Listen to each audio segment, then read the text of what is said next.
헤로디아의 일로 인해 가지고 지금 감옥에 갇혔습니다. 그러면서 돌아가는 그 상황을 보니까 세례 요한이 이렇게 살 날이 얼마 남지 않았어요. 그래서 이제 세례 요한이 자기 제자들, 그러니까 세례 요한을 아주 특별히 이렇게 추종하는 그런 세력들이 있었습니다. 세례 요한 죽은 다음에도 그런 일이 계속 이어졌는데요. 그러니까 그 세례 요한이 자신의 제자들을 예수님께로 지금 보냅니다. 그러니까 예수님께로 보낸 이유가 뭐냐면은 세례 요한이 그 사역을 하면서 예수님의 공생의 사역 시작하면서 예수님에 대해서 이렇게 증언을 했거든요. 하나 회개하라 천국이 가까웠느니라. 그 다음에 내 뒤에 오시는 님은 자기보다 큰데 나는 그분의 신들매 풀기도 감당치 못하겠노라. 그 다음에 예수님께 이제 세례를 베풀면서 이제 보라 하나님의 어린 양이로다. 예수님에 대해서 이렇게 증거를 해놨단 말이에요.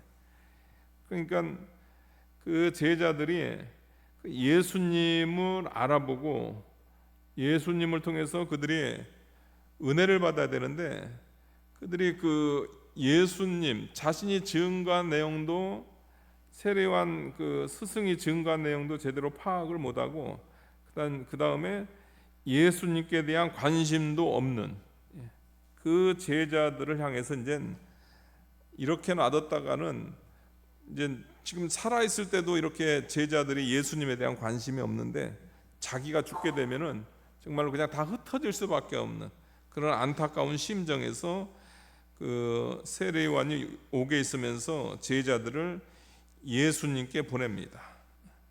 그래서 세례 요한은 옥에 있으면서 예수님께서 그리스도이신 거, 그리스도의 사역을 감당을 하시니까요. 그러니까 우리 예수님께서 세례 요한이 예수님이 그리스도다 이제 본인이 그걸 증거를 했고요. 그 다음에 옥중에 있으면서 예수님의 그리스도 사역, 그 사역을 보면서 이 분명한 그리스도 메시아이신 예수님을 제자들이 정확히 알고 그분에 대해서 바른 신앙을 갖기를 원하는 의미에서 제자들을 보냅니다. 3절 보니까요. 예수께 여짜오되 오실 그이가 당신이 오니까 우리가 다른 일을 기다리오리까. 이 3절의 이 구절 가지고 우리가 이렇게 오해하는 것은 뭐냐면은 세례 요한이 감옥 생활 오래 하면서 예수님에 대한 신앙이 식어져 가지고 오실 그이가 당신이 오니까 우리가 다른 일을 기다리니까 이런 신앙의 흔들림 가운데서 이런 물음을 했다 이제 그렇게 생각하는데요. 그건 잘못된 오해입니다. 예수님께서 이게 제자들을 보내 가지고 요한이 예수님께 가 가지고 오실 그이가 당신이 오니까 이것을 이제 물어보라고 하는 거죠. 그것은 뭐냐면 그 당시 세례 요한의 제자들뿐만 아니고 모든 유대인들은 메시아 대망 사상이 있었습니다. 메시아 대망 사상이 있고요. 그 다음에 메시아가 오셨단 말이에요. 그래서 메시아가 오셔가지고 세례 요한이 바로 이분이 메시아다. 그것을 증언을 했습니다. 그 증언을 했는데도 세례 요한의 제자들도 마찬가지고 그 당시 사람들도 세례 요한의 증언에 대해서 별 관심을 두지 않고 또 친히 소개한 예수님에 관해서도 예수님께서 기적을 행하시는 것은 신기하지만 그분이 도대체 누구신가? 제2위 성자 하나님, 그리스도, 메시아라는 거기에 대한 관심은 없는 거예요. 그냥 그런 그들에게 오실 그이가 당신이 오니까 오실 그이 메시아가 지금 눈앞에 있는 당신입니까? 이걸 물어보는 거죠. 그러면 이것은 뭐냐면 세례 요한이 일종의 원하는 것은 뭐냐면 예수님의 인성을 통해서 세례 요한의 제자들이 예수님의 인성 지금 오실 그이가 당신입니까 하는 거잖아요.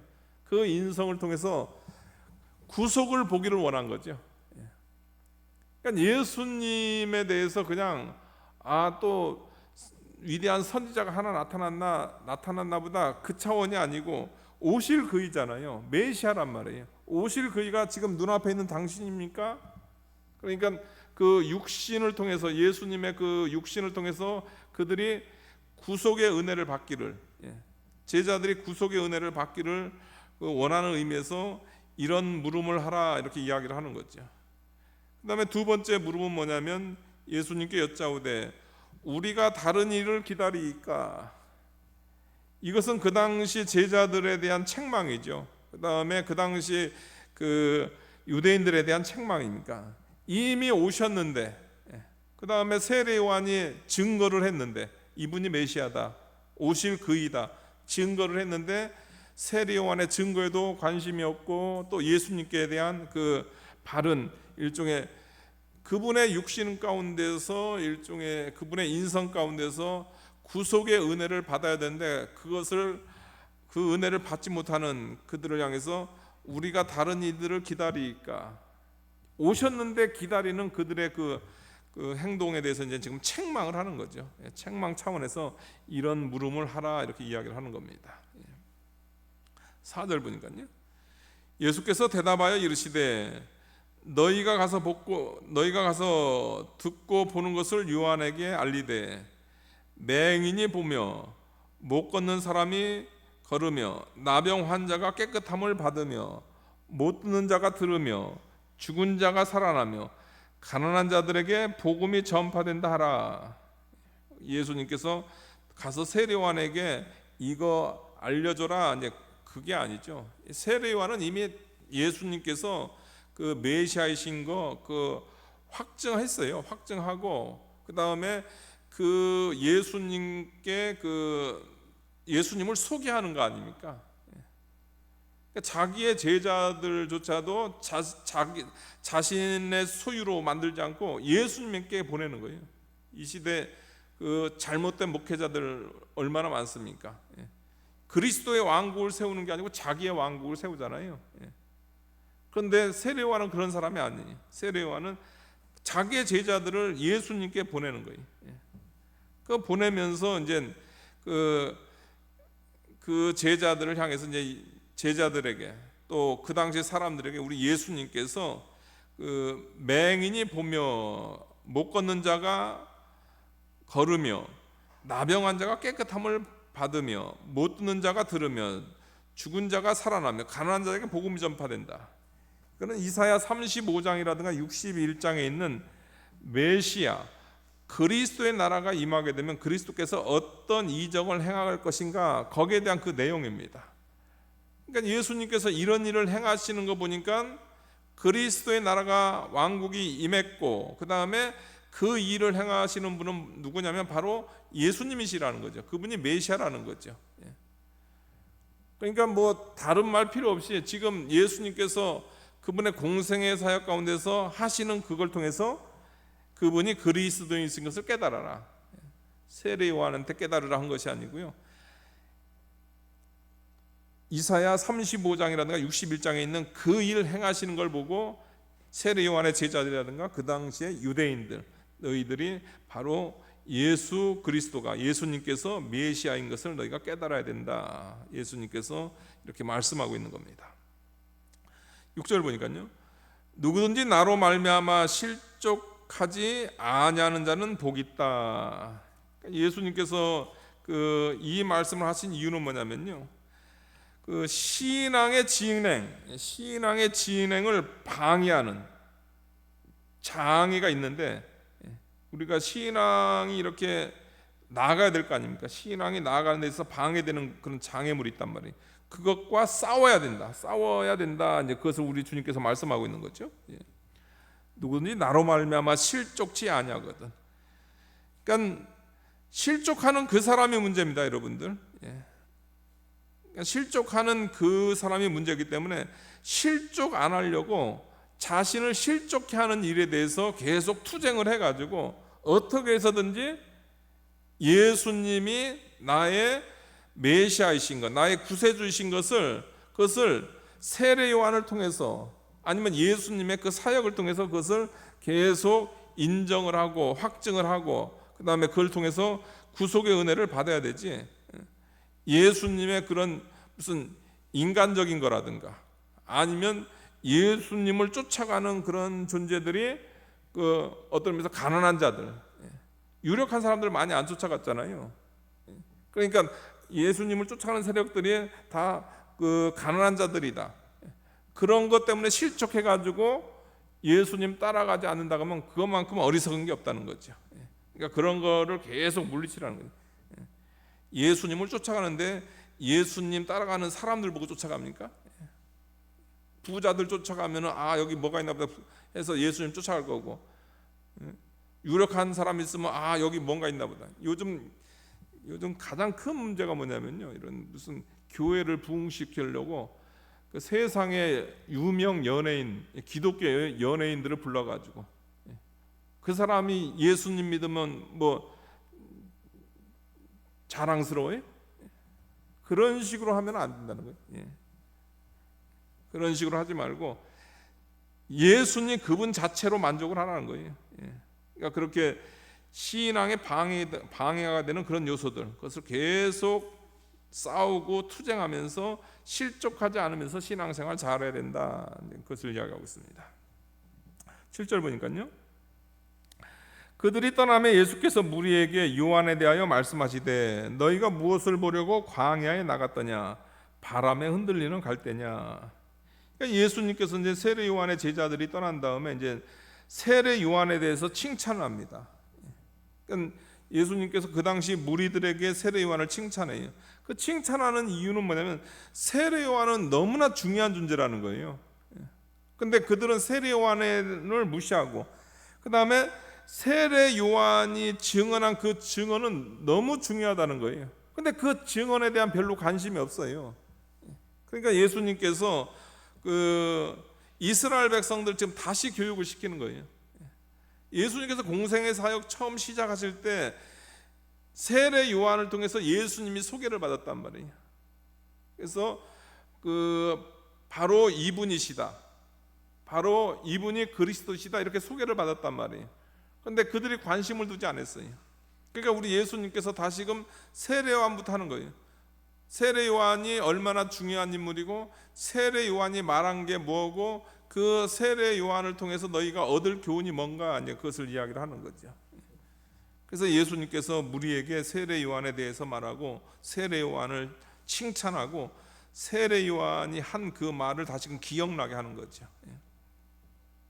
7절 하반절 보니까요, 너희가 무엇을 보려고 광야에 나갔더냐, 바람에 흔들리는 갈대냐.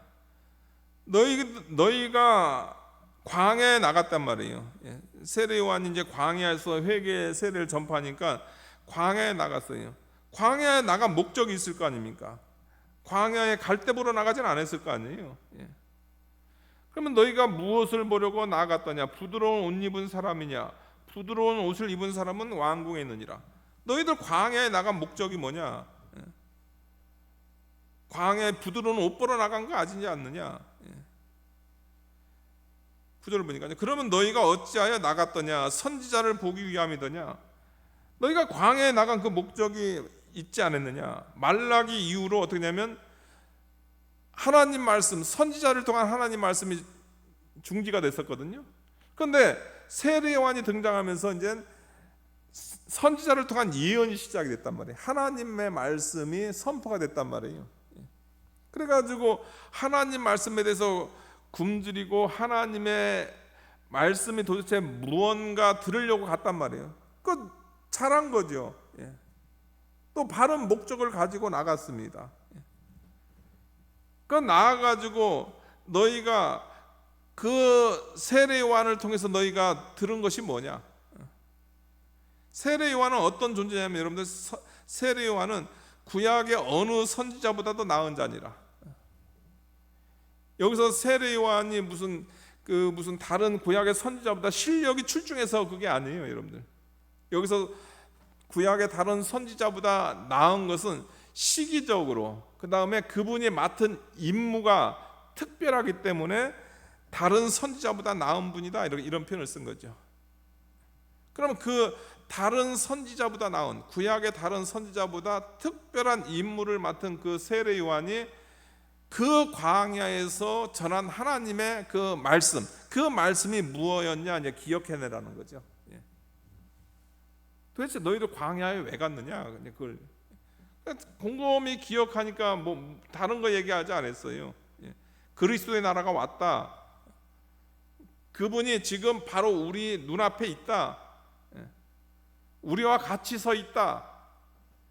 그 다음에 세례를 베푸는 그 시기에는 보라 하나님의 어린 양이로다. 예. 다시 말해서 세례 요한이 증언한 것은 뭐냐면 예수 그리스도를 누구라고 증언했냐면 바로 메시아다. 그가 그것을 증언했단 말이에요. 예. 세례 요한은 중요한 인물이다. 예. 세례 요한을 너희가 그 중요하게 생각하고 그 다음에 그가 한 말에 대해서 너희는 그 기억해내야 되고 그 말을 마음에 두어야 된다는 거죠. 10절 보니까요. 기록된 바 보라 내가 내 사자를 내 앞에 보내노니 그가 내 길을 내 앞에서 준비하리라 하신 것이 이 사람에 대한 말씀이다. 구약의 이제 마지막 그 말씀이 말라기서 보게 되면은 그 말라기서에서 이제 다른 교훈을 다 한 다음에 마지막으로 이제 메시아가 올 건데 그 메시아가 오기 전에 먼저 그 메시아의 길을 예비하는 사자를 보낼 거다, 이렇게 이야기했다는 거예요. 그 말라기에서 나온 그 사자가 바로 이 세례 요한이다. 그 이야기를 하는 거죠. 그만큼 세례 요한은 중요한 인물이다, 이것을 이야기하고 있는 거죠. 그러니까 우리가 여러분들 신앙생활도 여러분들 목적을 가지고 신앙생활해야 되죠. 여러분들 신앙생활 목적을 가지고. 여러분들 그 당시에 백성들이 광야에 왜 나갔죠? 이스라엘 백성들이 하나님의 말씀을 들으려고 나갔단 말이에요. 거기서 그 시대의 세례 요한을 통해서 하시는 그 하나님 말씀, 그 내용을 파악하는 게 중요한 거죠, 여러분들. 우리의 신앙생활도 마찬가지입니다, 여러분들. 여기에 교회에 왜 나왔죠? 여러분들 교회에 왜 나오죠? 교회 나온 목적 있잖아요, 여러분들. 다른 거 아니죠. 교회는 뭐냐면 다른 것이 아닙니다, 여러분들. 여기서 예수 그리스도를 통한 죄 용서의 은혜, 그게 목적이죠, 여러분들. 그 목적 외에 다른 거는 그건 다 의미가 없는 거죠. 그 목적을 위해서 우리가 교회에 나온 거라는 거예요. 근데 그 은혜를 받지 않고 다른 거, 그냥 예수님께서 보리떡 5개와 물고기 2마리로 5,000명 먹였다 하더라. 그러면 이제 그런 데 관심을 가지고, 아니면 교회 갔더니 그 물질적 복을 받았다더라. 우리 예수님께서 병을 고쳤다더라. 병 고치셨죠? 우리 예수님께서 병 고쳤다면. 그런데 이제 교회 갔더니 병 고치러 교회 갔다더라. 그러니까 병 고치는 거라든가 아니면 뭐 다른 뭐 경제적 부흥이라든가 하나님께서 그런 거 다 주세요. 경제적으로 잘 되는 거. 근데 그거는 여러분들 뭐를 위한 거죠? 그게 이제 지향하는 게 뭘까요? 그것은 뭐냐면 예수 그리스도죠. 예수 그리스도. 예수님을 너희가 구주로 믿어가지고 너희가 구원받아라. 그렇게 하기 위해서 죽을 병 걸렸던 사람이 교회 와가지고, 딴 데서는 못 고쳤는데 교회 와가지고 고침을 받은 다음에 어떻게 됩니까? 계속 신앙생활 하다가 이제 예수님 믿어가지고 구원받는 거죠. 저희 할머니도 그랬어요. 뭐 그냥 병 못 고쳐가지고 그냥 다 마지막 죽는데 이제 그 교회나 가보라고 해가지고 부흥회 한다고 해가지고 부흥회 한다고 가서 그 부흥회를 우리 할머니는 그런 줄 알았더니 붕어 잡아놓고 구다는 줄 알았대요. 그래가지고 가가지고 그 부흥회 참석해서 거기서 병이 났거든요. 병 난 다음에 이제 거기서 이제 그런 치료의 은혜 가운데 예수님께서 왜 치료해 주셨을까요? 그걸 통해서 어떻게 하면 나중에 내가 너의 죄를 대속해 주시는, 너를 죄 가운데서 구원해 주시는 그 예수 그리스도를 믿어라, 이거 아닙니까? 그러니까 목적이 뭐죠? 예수 그리스도죠. 여러분의 신앙생활도 마찬가지입니다. 교회에 왜 나왔는가? 교회에 왜 나왔는가? 다른 것이 아니고 구원의 은혜, 예수님의 십자가 부활을 통한 구원의 은혜, 그 목적을 가지고 교회에 나온 거다. 우리가 그 목적 의식이 있어야 됩니다. 내가 도대체 교회에 왜 나왔는가? 내가 그때 광야에 내가 왜 나갔지? 할 일 없어서 나갔나? 갈대 보러 나갔나? 그게 아니잖아요. 근데 그 당시 제자들이라든가 이스라엘 백성들은 광야에 나간 그 목적을 다 상실하고 예수님을 제대로 알아보지 못하고 그 다음에 광야에서 외쳤던 그 세례 요한의 말도 다 잃어버린 거죠. 11절입니다. 내가 진실로 너희에게 이르노니 여자가 낳은 자 중에 세례 요한보다 큰 이가 일어남이 없도다. 그러니까 선지자 중에서 그 더 나은 자고 그 다음에 여자가 낳은 자 중에서 세례 요한보다 큰 이가 없도다. 그러니까 세례 요한이 얼마나 중요한 인물이다. 다시 한번 세례 요한의 권위를 지금 예수님께서는 계속 확증하고 있는 거죠. 왜 세례 요한의 권위를 확증하는가? 세례 요한이 말한 그걸 알아야 그 말로 예수님의 인성을 통해서 예수님을 통한 그 구속을 볼 수 있기 때문이죠. 그래서 계속 세례 요한은 세례 요한보다 더 큰 선지자 없다. 그다음에 세례 요한은 여자가 낳은 자 중에 제일 큰 자다. 그보다 더 큰 이가 일어나는 법이 없다. 이렇게 이야기하는 거지. 계속 거듭거듭 이야기합니다. 그가 맡은 특별한 임무 때문이라는 거죠. 임무 때문에.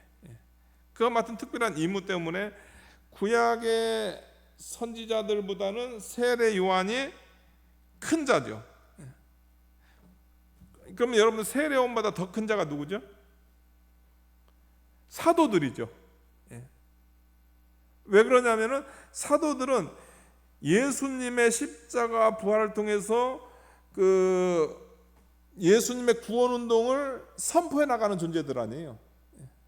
그러니까 임무면에 있어서 세례 요한보다 더 특별한 거죠. 사도들은 12사도는 세례 요한보다 더 특별한 임무를 가지고 있는 거죠.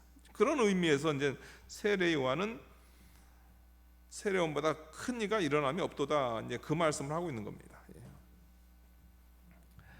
그러나 천국에서 극히 작은 자라도 그보다 크니라. 여기서 천국은 신약 교회를 신약 교회 안에서는 극히 작은 자, 극히 작은 자라는 게 사역자들 가운데서 가장 작은 그런 작은 사역자라 할지라도 세례 요한보다 크다. 세례 요한보다 믿음이 뭐 커서 크다는 게 아니죠. 세례 요한이 선포했던 말씀의 그 내용보다 신약 시대 작은 사역자들, 제일 작은 사역자들, 뭐 전도사라고 하죠. 그런 전도사라 할지라도 그런 전도사들이 선포하는 그 복음의 그 내용은 어떻습니까? 세례 요한보다 더 풍성하죠, 여러분들. 세례 요한은 이제 성육신하신 예수님을 소개했고 공생의 사역을 감당하는 그 예수님을 소개했단 말이에요. 그 정도란 말이에요.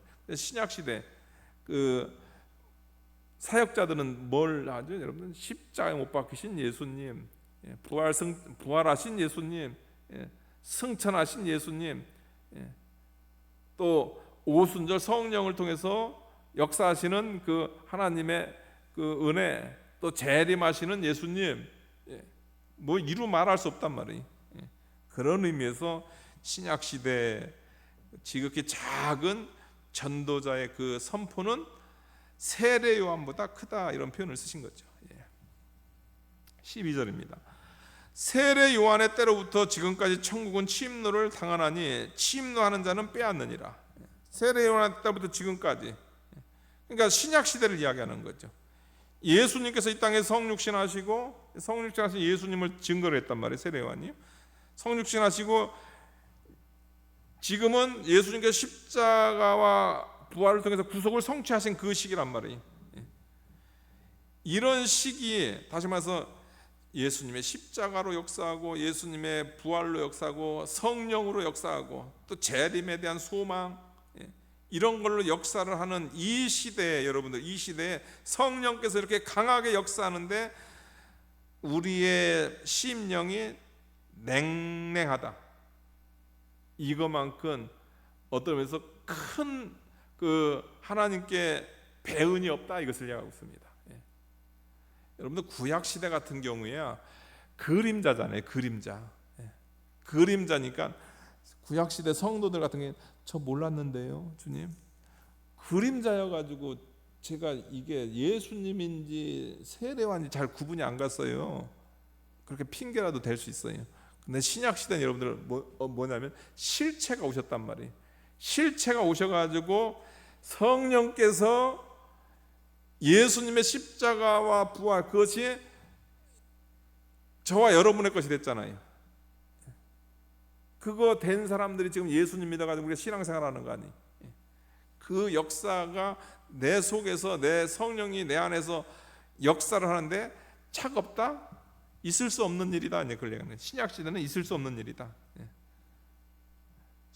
세례 요한의 때부터 지금까지 천국은 침노를 당하는 일. 다시 말해서 신약 시대는 예수님의 이 성육신과 그 다음에 예수님의 십자가 부활한 구속 성취로 인한 일종의 그 생명의 은혜가 내 속에 들어올 때는 불타는 열정이 일어날 수밖에 없다. 그게 신약 시대의 성도의 모습이다. 이것을 이야기하고 있는 거죠.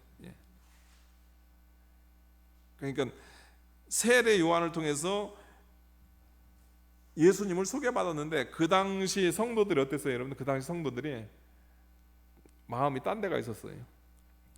지금 이 시대도 마찬가지입니다. 여러분들, 이 시대도 예수님께서 십자가 부활을 통해서 또 성령님을 통해서 그렇게 강하게 역사하는데 지금 성도님, 여기 있는 저를 비롯한 우리 성도님들의 마음이 어디 가냐? 지금 딴 데가 있어요. 그래가지고 세례 요한의 이때만 해도 막 지금 열정이 막 뜨거워야 돼요. 근데 그냥 냉랭한 거예요. 있을 수도 없는 일이다. 신약 시대는 그냥 다들 그냥 그 은혜, 그 생명의 세계, 그 구원의 세계를 그냥 계속 침노하는 그런 빼앗는 역사가 일어난다. 이것을 이야기하고 있습니다. 제가 한 25년 만에 와서 이제 한국에 와 가지고 이제 오랜만에, 진짜 오랜만에 목사님들이 이렇게 교제를 하다 보면요, 참 이거 보면서 제가 딱 볼 때 목사님들 보는 게, 목사님이 극히 작은 자더라고요, 여러분들. 그러니까 학적으로 이렇게 보면 극히 작은 자인데, 진짜 작은 자인데, 그냥 이분들이 몽고에 가가지고 제가 볼 땐 학위를 받으셨는데 그게 제가 볼 땐 그게 그러니까 정통적 학위는 아니더라고요. 제가 볼 땐 대충 다른 제 상국가 가지고 하나 받아왔더라고요. 그러니까 그게 제대로 되는 그 학위도 아니더라고요. 그런데 그거 가지고 그냥 몽골이라든가 이런 데 가가지고 그냥 신학교 세워가지고 가르치는 거예요, 여러분들. 거기 가가지고 미국 박사학위, 영국 박사학위, 그게 뭔 의미가 있겠어요? 그냥 예수님의 십자가 부활만 있으면 되는 거지. 기본 것만 있어도 가가지고 하면 되는 거 아니에요? 그런 분들이 우리 교단에 많이 계시더라고요. 그래서 야, 참 귀하다. 야, 진짜 귀하다. 그냥 십자가에 대한 그 열정을 가지고, 은혜 가지고 내게 있는 그 학문적 역량 그렇게 크진 않지만, 그러나 그거 가지고 가서 그냥 복음 전파를 하는데 너무나 귀하더라고요. 그래가지고 좀 교회가 좀 어느 정도 이렇게 안정되면은 좀 이제 그런 분들하고 같이 가가지고 좀 선교 좀 이렇게 도와주고 싶더라고요. 여러분, 신약 시대는 여러분들 우리가 냉랭하게 앉아 있을 그런 시기가 아닙니다, 여러분들. 이거 우리 이러다가 주님한테 혼나요, 여러분들. 세례 요한의 때부터 지금까지 예수님 재림까지 뭐 한다고, 여러분들? 천국은 침노를 당하니 불타는 열정으로 침노하는 겁니다. 그래가지고 침노하는 자는 빼앗는 거예요. 불타는 열정으로 주의를 하는 그런 사람들, 우리 주님께서 그 영광스러운 상급으로 다 역사하신다는 거죠. 신약 시대가 그렇게 한간 시대가 아니다. 그것을 이야기를 하는 거죠. 13절입니다. 모든 선지자와 율법이 예언한 것은 요한까지니. 그러니까 모든 선지, 그러니까 구약을 얘기하는 거예요. 구약에 대한 그 표현이 뭐냐면 선지자와 율법이거든요. 그러니까 구약은 여러분들 구약은 요한까지예요. 그러니까 요한을 마지막 선지자라고 하잖아요. 구약의 마지막 선지자라는 게 요한까지예요. 요한이 왜 마지막이냐면 요한이 구약의 실체를 소개하니까요. 그래서 요한까지인 거예요. 구약의 실체이신 예수님을 이분이야 이렇게 소개한 거라는 거죠. 14절입니다. 만일 너희가 즐겨받을진대 오리라 한 엘리야가 곧 이 사람이라. 그러니까 말라기서 보게 되면 그 예언을 해놨어요. 말라기 선지자가 예언을 해놨어요. 무슨 예언을 했냐면은 그분이 오시는데 인성을 입으신 그리스도가 이 땅에 오시는데 그분이 오시기 전에 보라 내가 내 사자를 네 앞에 보내노니 그가 내 길을 네 앞에서 준비하리라. 그 준비하는 그 사람이 누구냐면 엘리야가 온다는 거예요. 근데 이제 구약의 백성들은 이제 구약 시대 성도들, 예수님 당시의 성도들은 좀 착각을 했어요. 잘못 생각했단 말이에요. 누구를 생각했냐면은 그 열왕기 때 활동했던 털 많은 엘리야를 생각한 거예요. 승천한 엘리야를 생각해요. 그 승천한 엘리야가 예수 그리스도 메시아를 소개하기 위해서 다시 올 줄 알았단 말이에요. 그렇게 생각을 했단 말이에요.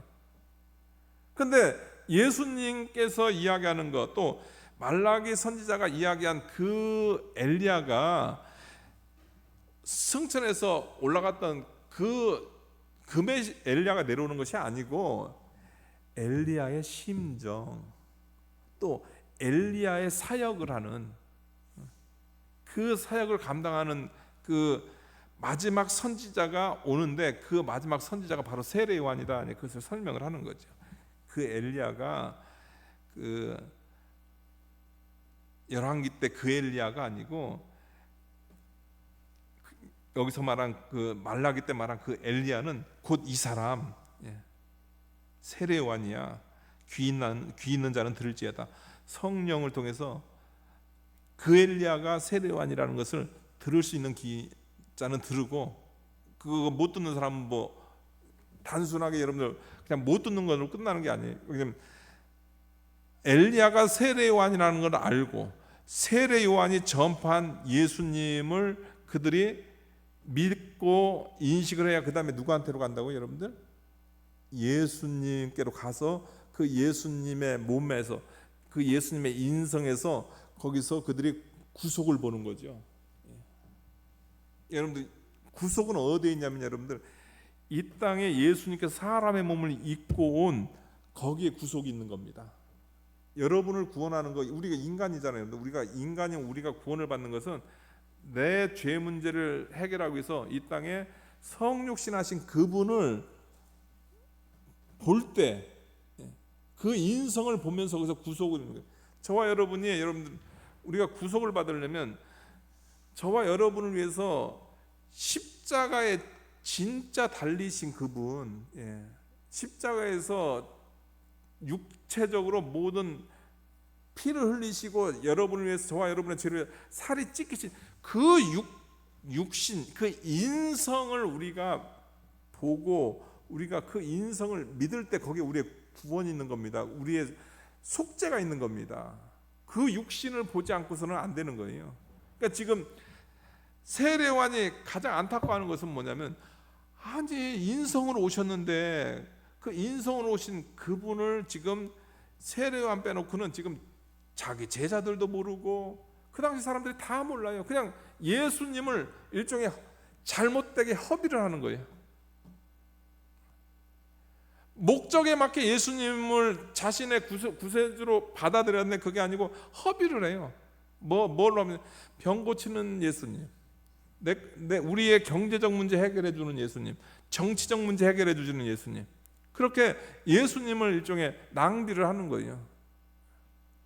그렇게 하지 말고 그 세례 요한은 지금 뭐냐면 인성 좀 봐라. 제2성자 하나님 그분의 인성을 봐서 너희 거기서 구원함을 받고 죄 용서함을 받으라. 지금 그렇게 이야기하고 있습니다. 들을 끼 있는 자는 들을지어다. 기도하시겠습니다. 거룩하신 하나님,